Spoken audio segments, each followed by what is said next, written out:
Inilah mengapa saya tidak membuang kulit pisang di tong sampah.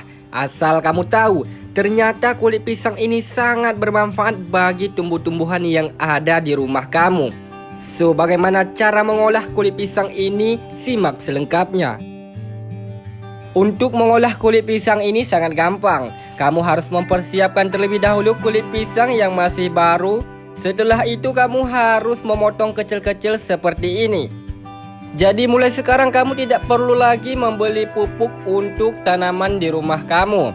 Karena kamu cukup mempersiapkan kulit pisang lalu kalian mengikuti tutorial video ini. Otomatis nanti akan menjadi pupuk yang sangat berguna bagi tumbuhan di rumah kamu.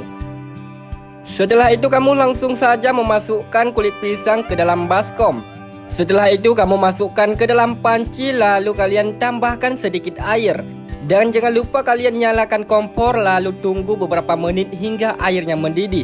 Dan juga jangan lupa untuk selalu mengaduk kulit pisang yang ada di dalam panci. Karena nanti cairan-cairan yang ada di dalam kulit pisang akan tersebar dalam air.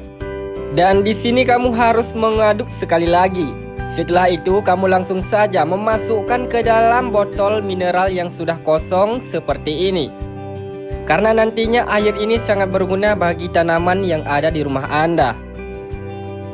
Setelah semuanya selesai, kamu langsung saja menyimpan 1-2 hari di dalam rumah Anda. Di mana nanti cairan ini akan menjadi pupuk dan siap menyirami tanaman di rumah Anda.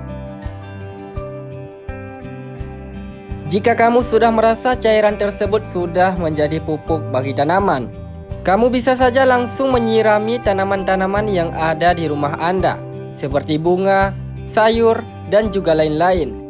Karena dengan air rebusan kulit pisang ini sangat membawa manfaat bagi tumbuhan yang ada di rumah Anda. So, jika video ini bermanfaat bagi kalian, jangan lupa subscribe dan tinggalkan jejak di kolom komentar. Sampai jumpa di video berikutnya. Bye-bye.